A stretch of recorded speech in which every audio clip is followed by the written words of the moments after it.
Parola al Presidente della Commissione per la relazione. Prego, Presidente Abate. Grazie Presidente.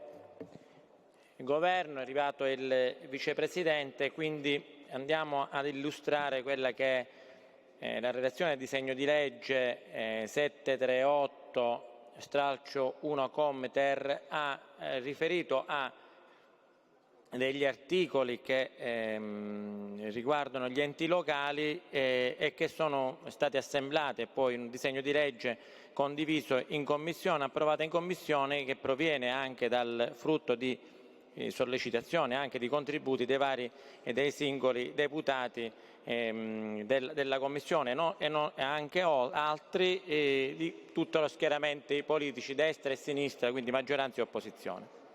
Il disegno di legge nasce dall'esame degli emendamenti aggiuntivi presentati al disegno di legge 738. La Commissione, dopo una rapida fase istruttoria, ha votato gli articoli e gli emendamenti presentati al testo.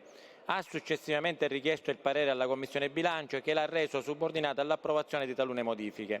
La Commissione ha infine esitato il disegno di legge per l'esame dell'Aula. I commi 1 e 2 dell'articolo 1 sono finalizzati a garantire rispettivamente la migliore funzionalità del servizio ispettivo del Dipartimento regionale delle autonomie locali e l'espletamento degli interventi sostitutivi, prevedendo a tal fine la possibilità di avvalersi per l'incarico di commissari ad acta anche di dipendenti regionali in possesso di specifici requisiti di professionalità in servizio presso gli altri dipartimenti regionali e inserito in un apposito elenco. Il comma 3 prevede la clausola dell'invarianza finanziaria, mentre il comma 4 la possibilità di concedere il contributo di cui all'articolo 2 della legge regionale 12 agosto 2024 numero 25 anche a determinati comuni che abbiano maturato il requisito ivi previsto e riferito alla chiusura del conto di tesoreria acceso dall'organo straordinario di liquidazione.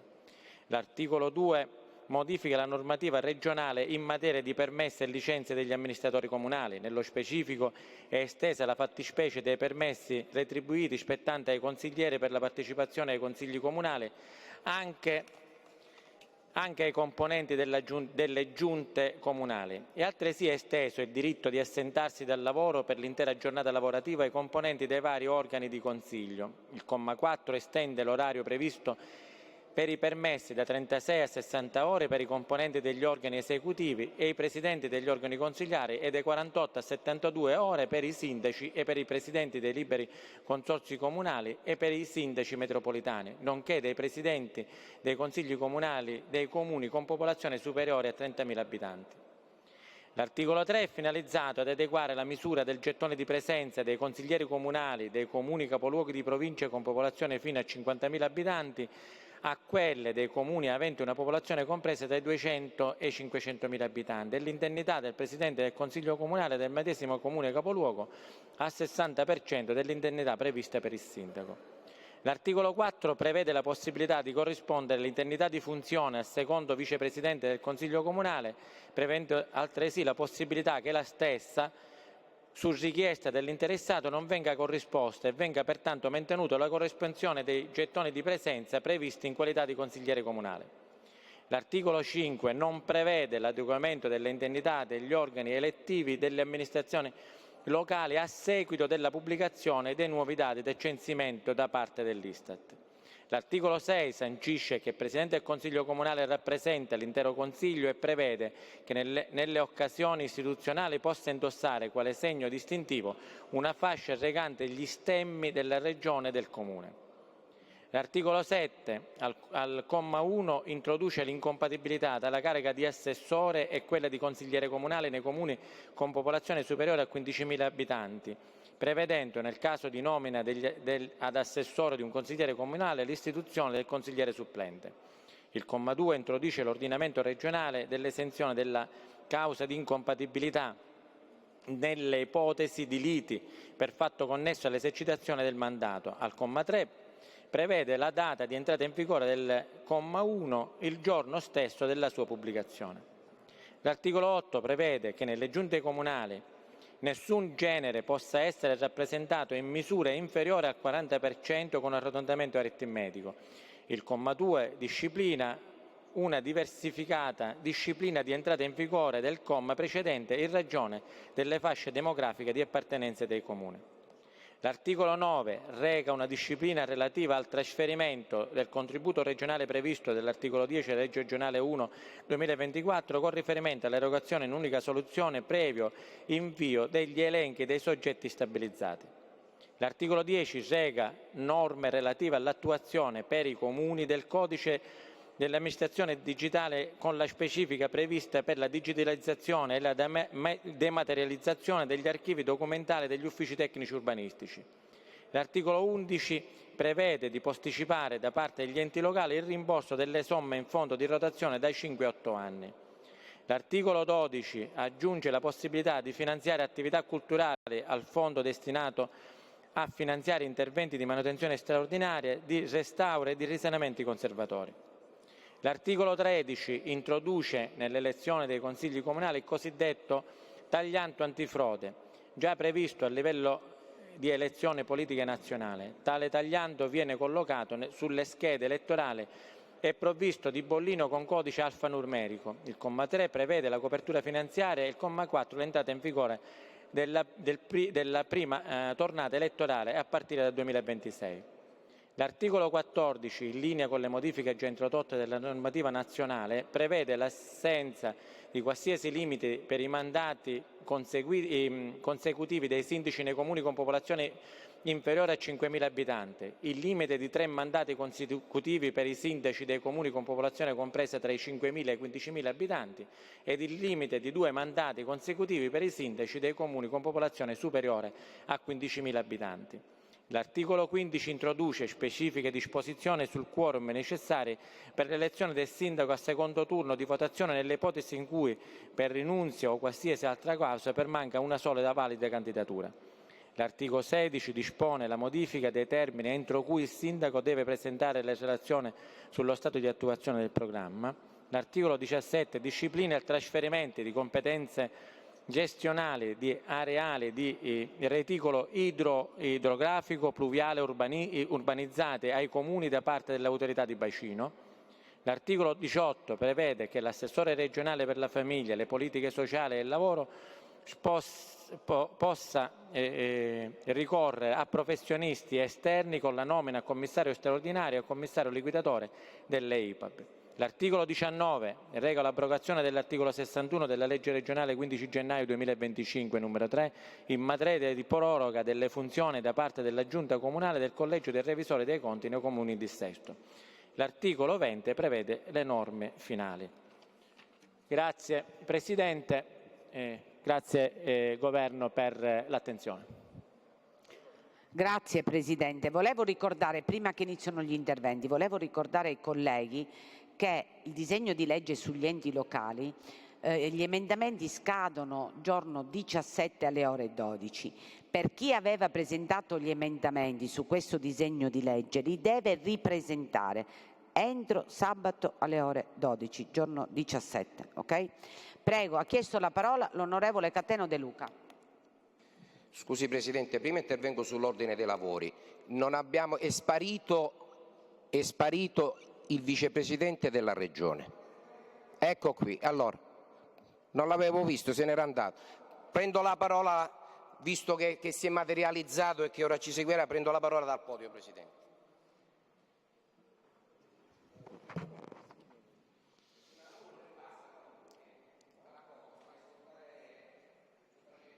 Per cortesia. Siamo in fase di discussione generale, 10 minuti credo, vero Presidente? Sì. Grazie.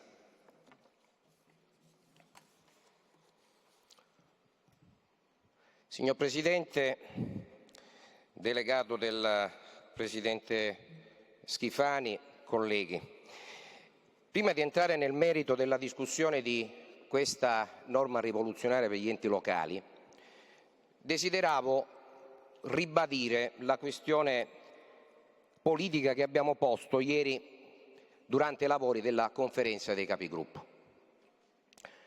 Abbiamo sottolineato che ci troviamo di fronte a una fase di schizofrenia politica che sta portando il Presidente della Regione a continuare a violare le norme di questo Parlamento. Come tutti sappiamo, l'articolo 6 della legge 26 del 2020 prevede espressamente che in caso di dimissioni impedimento permanente e in tutte le altre ipotesi in cui un assessorato rimanga vacante, il Presidente della Regione, al fine di assicurare il buon andamento dell'amministrazione regionale, provvede alla nomina del nuovo assessore con proprio decreto entro i successivi 30 giorni. Perché ci troviamo di fronte a una schizofrenia politica? Basta qui fare una attenta analisi delle dichiarazioni del Presidente della Regione siciliana nei confronti della Democrazia Cristiana, che aveva il suo rappresentante in giunta nella persona dell'assessore Andrea Messina.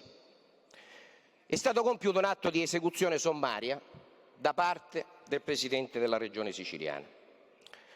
Il 10 di novembre il Presidente della Regione siciliana dichiarava: alla luce del quadro delle indagini che sta emergendo riguardanti l'ex Presidente della Regione Salvatore Cuffaro, ritengo doveroso riaffermare la necessità che il Governo regionale operi nel segno della massima trasparenza, del rigore e della correttezza istituzionale, principi che rappresentano il fondamento stesso della buona amministrazione.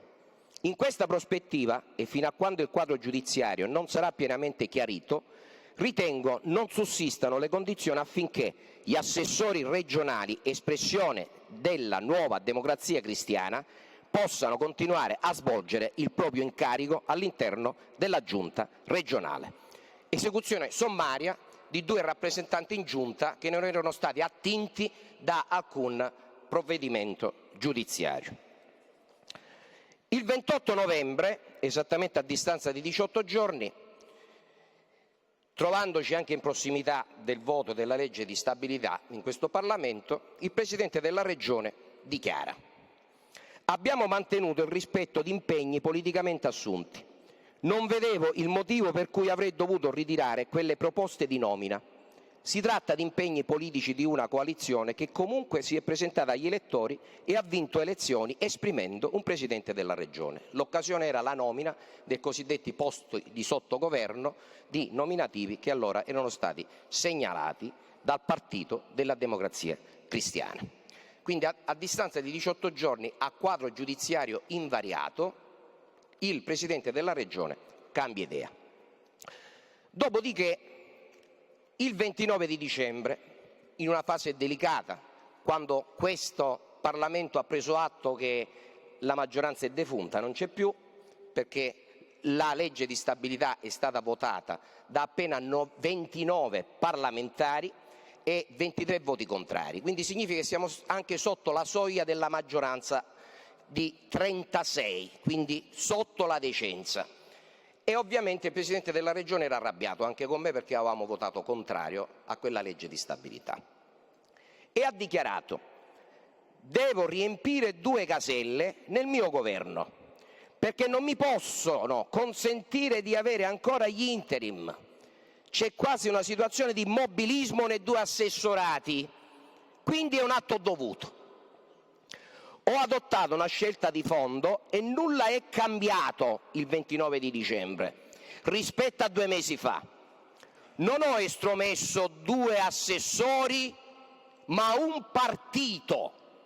Stimo quel partito, ma secondo le indagini l'ADC ha dimostrato di avere modelli di gestione non consoni a come io intendo la trasparenza e l'uso delle istituzioni. Tradotto, dice che tutta la Democrazia Cristiana è fatta da uomini e donne di delinquenti. 9 di gennaio, andiamo all'anno nuovo.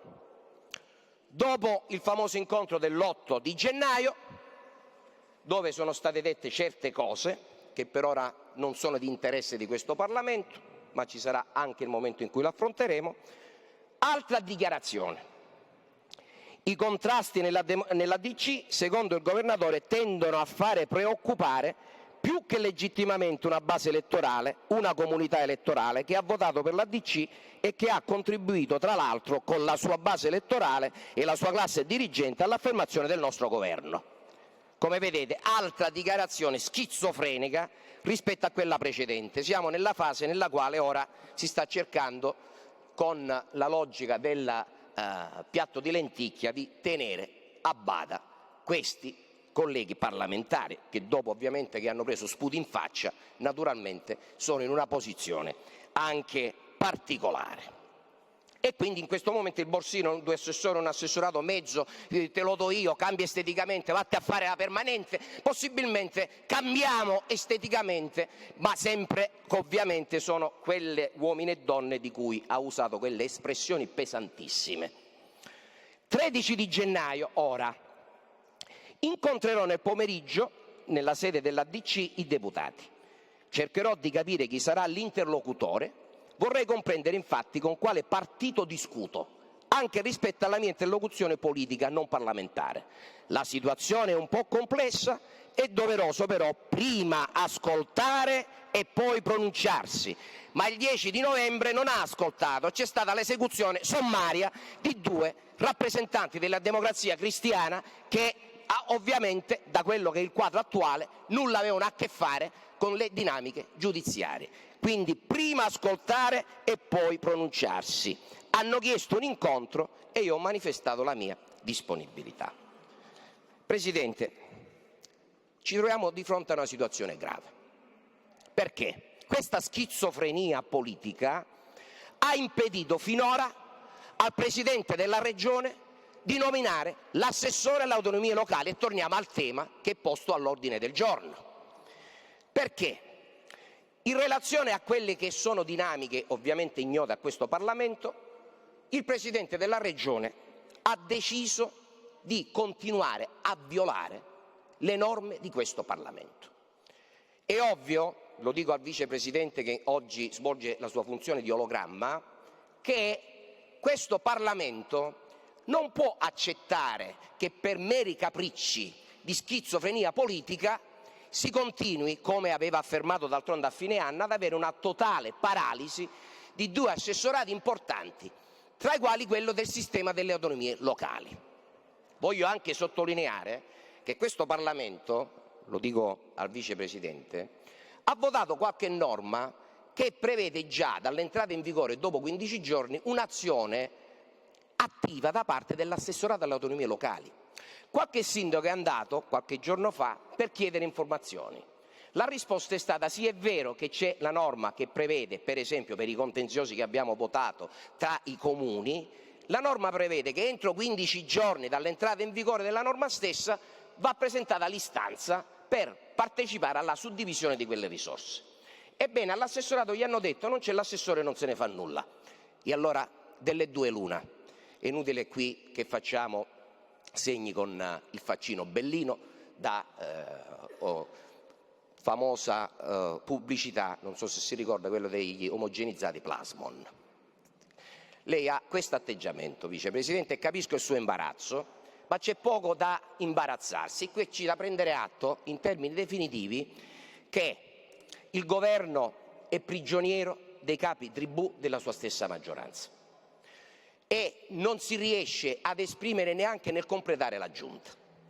Fratelli d'Italia giustamente ieri è stato categorica su un principio che io apprezzo: le dinamiche giudiziarie che riguardano gli assessori di Fratelli d'Italia non possono frenare comunque il Presidente Schifani a nominare 2 assessori, quindi proceda a nominarli, perché ovviamente queste sono dinamiche che ognuno si riguarda all'interno del proprio partito. E allora concludo, Presidente, con l'invito che rivolgeremo in questo momento tramite l'ologramma al Presidente Schifani di uscire da questa situazione di schizofrenia politica, perché la Regione siciliana, come ha avuto modo lui di affermare, non si può permettere di rimanere paralizzata, e siamo già ad oltre 2 mesi, solo perché ancora non si è capito se i colleghi della Democrazia Cristiana fanno parte dei buoni o dei cattivi, e soprattutto se i voti dei colleghi della Democrazia Cristiana possono essere utili a far reggere una maggioranza che ormai si sta squagliando sotto i colpi non dell'opposizione, ma della stessa maggioranza, che ovviamente chiede al Presidente della Regione la testa dei tecnici per dare spazio e sfogo anche, obiettivamente, dal loro punto di vista, a quelle che sono, in ogni caso, appetiti politici che all'interno ormai emergono sempre di più. Io, e concludo Presidente, ho tolto dall'imbarazzo chiunque, per cui l'ho comunicato oggi anche in termini ufficiali, la casella che era stata destinata a Sud Chiama Nord è libera e in palio, per cui se questo può servire a risolvere più velocemente quello che è un puzzle che non si riesce a comporre, quantomeno ho avuto anche il merito di velocizzare la chiusura di un quadro che definirlo sotto il profilo politico vergognoso già è un complimento. Grazie onorevole De Luca. Ha chiesto di parlare l'onorevole Gilistro.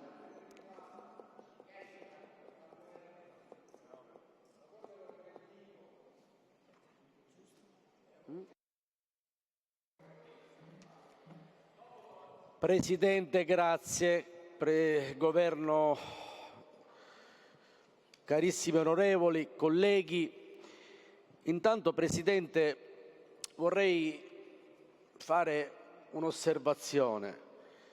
Per l'ennesima volta, sembra un disco rotto il nostro, possiamo far vedere l'Aula, possiamo dire alla regia di far mostrare l'Aula di quante persone siamo qua dentro, dico, Presidente. Cioè siamo sempre gli stessi dell'opposizione, al banco del governo ci sono sempre gli stessi del governo che sono qui con noi perché loro continuano a osservare quello per cui sono stati eletti in questo Parlamento. Ci sono persone, colleghi, dico onorevole Campo, lei aveva la febbre a 39,5, è venuta da Ragusa ieri ed era giustificata a non dover venire, eppure era qua e ancora oggi è qua. C'è un altro collega dell'opposizione che era giustificato a non venire, non dico il nome perché non me lo permetto, non voglio per la privacy, ma noi siamo sempre qua. Ieri abbiamo aperto e chiuso l'Aula, per una conferenza di capigruppo. Assessori, non è giusto, non è rispettoso nei nostri confronti. Ma dico, Presidente, ma possiamo continuare a stare in quest'Aula solo noi? Anche noi abbiamo i nostri territori, anche noi abbiamo le persone a cui dobbiamo dare conto nei nostri territori. Non è corretto, ma questa era un'anticipazione. Presidente, ieri e l'altro ieri hanno scioperato dei ragazzi a Siracusa e in tante altre province della Sicilia indebitamente. Cioè questi ragazzi hanno scioperato indebitamente. E sapete perché? Perché nelle aule, ieri e l'altro ieri, c'erano 5-6 gradi. Sapete cosa significa nelle aule 5-6 gradi? Presidente, quello che c'è in un frigorifero professionale, cioè la temperatura di un frigorifero professionale, non caseare, professionale. E questi ragazzi dovevano stare senza riscaldamenti, con i cappotti, con i passamontagna, dentro queste scuole. E hanno scioperato giustamente. Ma perché dobbiamo considerarlo sciopero? A questi ragazzi noi dovevamo inibire l'accesso.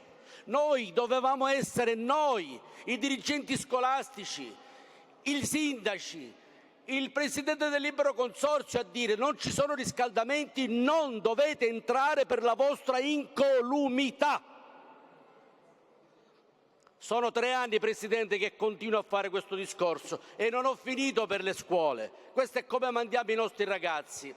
Sapete cosa è successo anche? Scusi onorevole Gilistro, però interveniamo sull'ordine dei lavori. Ma sull'ordine dei lavori, perché sono enti locali, sono enti locali, però se noi questa discussione adesso parliamo del DDL. Presidente, avevo chiesto come sull'ordine dei lavori, poi è stato il minuto, è stato frainteso. Perfetto. Chiudo. Però se lei gentilmente, se parliamo del disegno di legge... Io non scendo da questo scranno, lo sa lei oggi, io non scendo da qua.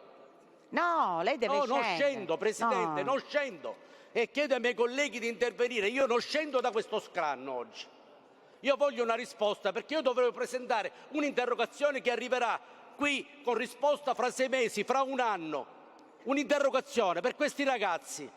Lei ha ragione. No, per io i non ragazzi. ho ragione, tutti hanno ragione, sono i nostri figli. Io non scendo da qua ora, visto che me lo sta dicendo, e continuo. Mi dovete obbligare a scendere. Per un ridimensionamento scolastico, dimensionamento scolastico che hanno fatto a livello nazionale per risparmiare briciole, qualche centinaio di milioni per poter destinare questi soldi a un ricovero per immigrati in Albania, dove ancora c'è e ci sono solo cani, dove ci sono soltanto poliziotti che non fanno niente, e noi risparmiamo sulla scuola dei nostri ragazzi. Non lo accetto. E sapete che sta succedendo? Stiamo spostando a Siracusa, al liceo Rizza, dobbiamo spostare questi ragazzi, sapete perché? Per risparmiare sugli affitti di alcune scuole.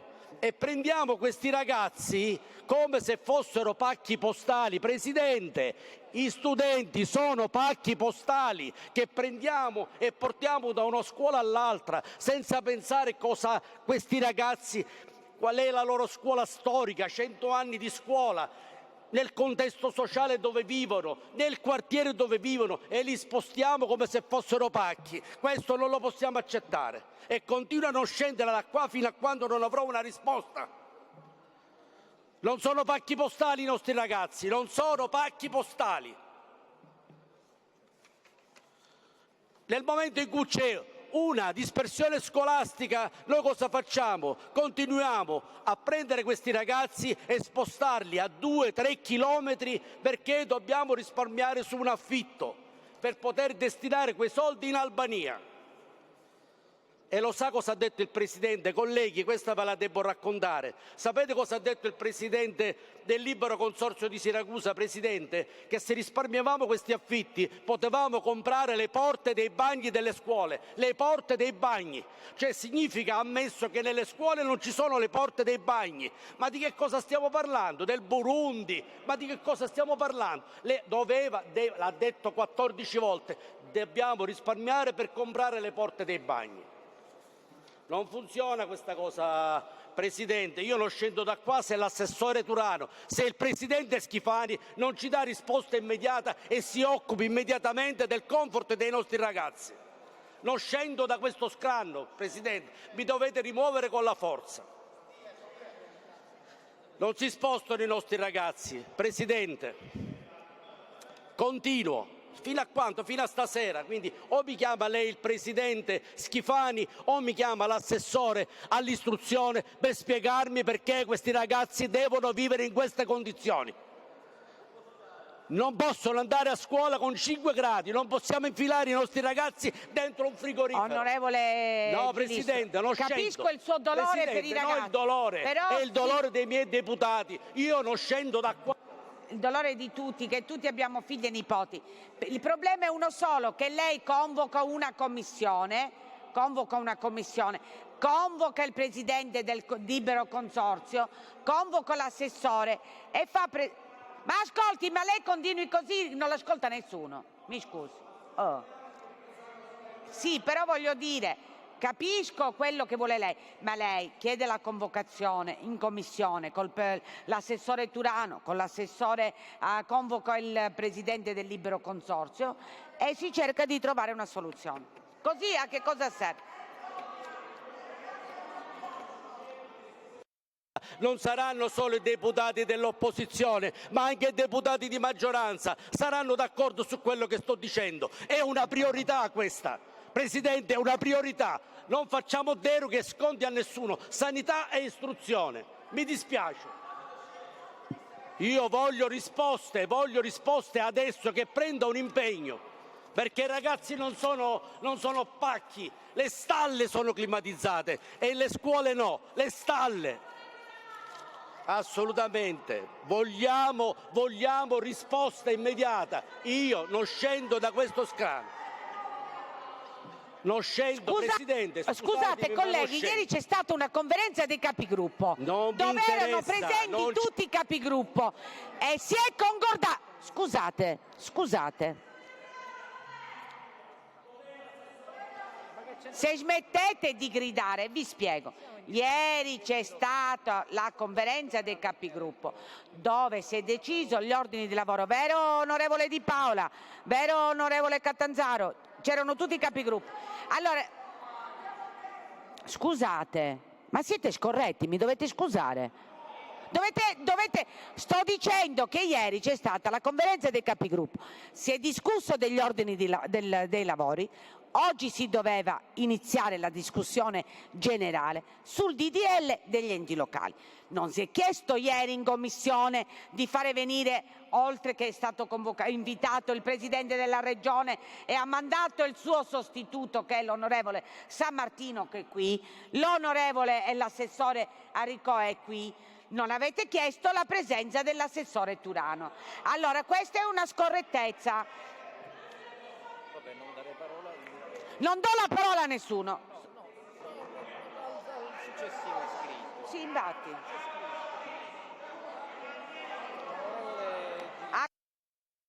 L'onorevole Gilistro, lei dà la possibilità di parlare ai colleghi?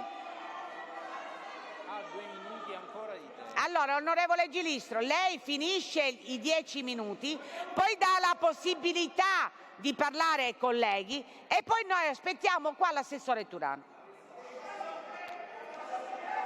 Per cortesia, mi può dare il microfono perché mi sta inibendo? Mi dia il microfono.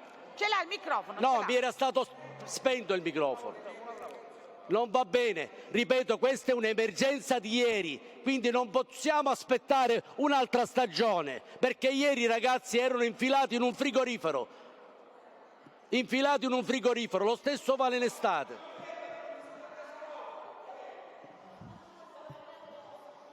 Presidente, voglio risposta immediata, perché i ragazzi devono tornare a scuola e devono tornare a scuola con le caldaie e col comfort, come siamo noi. Io voglio che i ragazzi possano andare non in un frigorifero, ma a scuola, nelle loro classi. E basta. Ormai basta, perché veramente stanotte, lo sa Presidente, mi sono svegliata alle 3, non sono riuscita a dormire, a sentire queste notizie. Non ci crederai, ma la mia sensibilità per i ragazzi è questa. E quindi non mi muovo da qua. Ancora non avete conosciuto chi è Gilistro pediatra. Chi è Gilistro che è stato eletto? Ancora non l'avete conosciuto. Non l'avete conosciuto, ma io non scendo da qua. Voglio l'assessore anche telefonicamente che prenda un impegno.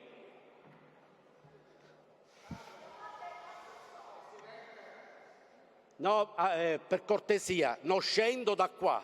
Mi dovete scendere con la forza. Gilistro, lei rimane là. Adesso ha chiesto di parlare l'onorevole Cambo. Prego, onorevole. Va bene, allora l'onorevole Safina, prego. Lei vuole parlare pure là. L'onorevole Sunseri? Allora invito gli assistenti, invito i questori a fare rispettare l'ordine dell'Aula. Vabbè, vuole questo, farsi prendere di peso. Ma io non posso sospendere l'Aula.